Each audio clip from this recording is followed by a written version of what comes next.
I just gave you a second asshole, asshole! What is going on, guys? Jack here, and today we're going to be talking all about the Gen 1 loadout cards you may want to consider crafting going into crafting week, which of course starts next Tuesday on the 1st of August. Now this is a special week-long event, and what we've been told is this may be the last chance you ever get to craft Gen 1 loadout cards. And whilst for the most part Gen 2 loadout cards kind of trump their Gen 1 counterparts, there are 7 loadout cards which I think you should consider crafting. Today we're going to go through them. I'm going to talk a little bit about each one in a little bit of detail. So hopefully you enjoy. If you do, of course, do leave a like. And yeah, let's just get started. So the first loadout card I think that's worth considering crafting is RT's S72 card. It's a nice little card. The augments it comes with are Explodedendron, Focus and Tough. And to be honest, it's a really nice set of augments. Explodedendron and Focus aren't available on any other RT cards together. And to be honest, they're what I'd consider two of the most important augments on pretty much any merc. Focus of course reduces recoil, Explodedendron increasing blast radius, and Tough as well to get that faster health regen is really nice. I will say now, I'm not going to talk about the weapons too much with these loadout cards, because if you don't know, there is a big balance patch coming at the start of August in a few weeks' time. And, well, to be honest, I don't want to speculate on the weapons and tell you which ones are good and which ones are bad, because it could all be completely out of date in just a week or two's time. But in terms of the actual augments, yeah, the S72 is a really nice loadout.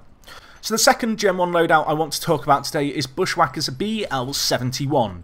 There's two main reasons that I really like this loadout. The first is it has focus, and it has focus on the BUSHWHACKER, which I do like as an SMG. And right now there aren't any other loadout cards in Gen 1 or Gen 2 for Bushwhacker that have focus with the BUSHWHACKER. On top of that, the two augments that work really nicely together on this card are Looter and Spares. The reason I like this, obviously Spares gives you an extra magazine of ammo, and Looter drops a small health pack or ammo pack should you kill a merc that is able to give either of kind of health or ammo. Now you might be wondering why is that particularly useful? In 5v5, if you're playing say attack EV, you're on Chapel, let's say second objective, it's not always likely that you're going to run a fire support merc who gives ammo. You might decide instead you want to stack 2 engineers. And so with that, you are sacrificing the ability to have a merc who gives out ammo.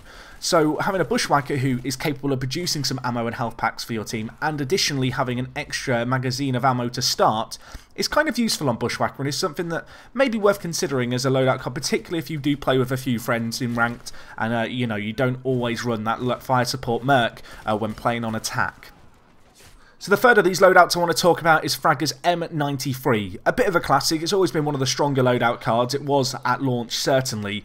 And, well, the main reason for this, much like RT's S72, is it comes with a combination of Explodedendron and Focus. Two very strong augments. Obviously, Explodedendron just multiplies the value of your primary ability as Fragger. On top of that, of course, as I already mentioned, there is a balance update coming next month. And whilst the M4 right now is kind of trumped by all burst fire rifles, I feel like there's a pretty strong chance that come kind of mid-August or whenever the patch happens to drop, that the M4 could once more be a really viable weapon. On top of that, Sneaky is the third augment. I wouldn't necessarily say it's the strongest augment by any means. However, Sneaky is obviously a persistent augment. It's an augment that's always there. It's not something you're relying on. It's not something super situational like, say, Pineapple Juggler or Try Hard, to name a few other classic Gen 1 loadout kind of augments that aren't available on Gen 2 cards. And for that reason, I do kind of feel like Sneaky perhaps has its uses now and then. Anyway, the next loadout card I want to talk about, it's one for Phoenix. It's the CR71. It comes with Quick Draw and Potent Packs, which is a nice little pairing for him. Obviously, it increases his healing abilities, and Quick Draw allows him to switch between his healing ability and weapon that little bit quicker. Bomb Squad also has its uses. Unlike perhaps some of these loadouts like RT's S72, I do not feel like this loadout is absolutely head and shoulders above any Gen 1 or Gen 2 loadouts. I feel like it's one of those ones where if the augments suit you and you like playing Phoenix, consider getting the CR71. And yeah, of course it does come with the Croxney, which in my opinion is actually one of my favourite SMGs in the game.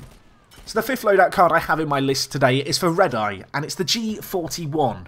Why do I like this one, you might ask? Well, it has one of my favourite augments in the game, Try Hard, which never made it to Gen 2, God rest its soul, which gives you plus 10 hit points at every consecutive death without getting a kill, and that allows you to get up to additional 30 hit points on REDEYE. Now this loadout, it's not the best. You might have looked at it and thought, why is this on the list? I'll tell you why it's on the list. It's on the list because Quick Slash plus Chopper plus Smoke equals fun time. If you want to mess around with REDEYE, if you want to have some fun, this loadout card is just a fun one to, well, dick around with it. The game says don't be a dick. With this loadout card, you can be a dick, because you're going to throw down a smoke in the enemy's face, and then you're just going to go on a big hacking spree, you know, with your knife. If you ever see an aura station, you know, there's a few of them grouping around it, you can just run into them and go ham with this loadout card. It's a fun one.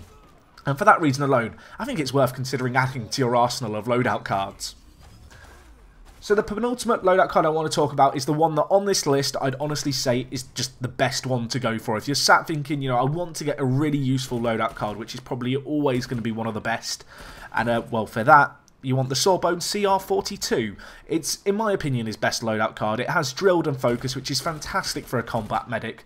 Generally speaking, if you ever play DirtyBomb, you'll be aware you kind of have your field medic, that'll be an aura or sparks, kind of your less combat ready medic, and then you'll have one who usually plays Sawbones. He's very much on the front line and required to kill. And with this loadout card, let me tell you, you're going to be doing some killing. It comes with drilled and focused, which is a really nice pairing. Drilled, of course, increasing the reload speed. Focused, I don't need to talk about again. And the primary augment on this loadout card is Potent Packs, which increases Sawbones' healing ability by 20%, which is a really nice addition. And for that reason, it's just a really strong card. I can't recommend this one enough. Go and get it. It's good. And yeah, that's all that really needs to be said. So anyway, the last loadout that I want to talk about, it's a troll one, but I had to put it on the list. It's the Sparks 181. It's the ultimate troll. It's not going to make you a better healer. To be honest, if you want to be a good healer, all of Sparks Gen 2 loadout cards are pretty solid, and they're all probably better than this one. But it adds crazy mobility to it. You've got Flying Pig, you've got Quick Drawing, you've got Springy. If you want to be one of those Sparks who's impossible to hit, who kind of quick jumps around everywhere, you know, bunny hopping, doing long jumps, just being a general nuisance while self-healing, this is the loadout for you. I'll hate you if you use it, but I couldn't not put it on the list. So anyway, guys, that is all on this list. 7 loadout cards to definitely consider getting come the Gen 1 crafting week, as I already said, starting on the 1st of August this Tuesday, and available, of course, for 1 week only. Let me know if there's any Gen 1 loadout cards on this list that you personally use that weren't kind of featured. I'd be interested to know if there's any that you feel like warrant a spot. And yeah, that's going to be all from me. Of course, do leave a like if you enjoyed. If you're new to the channel, subscribe.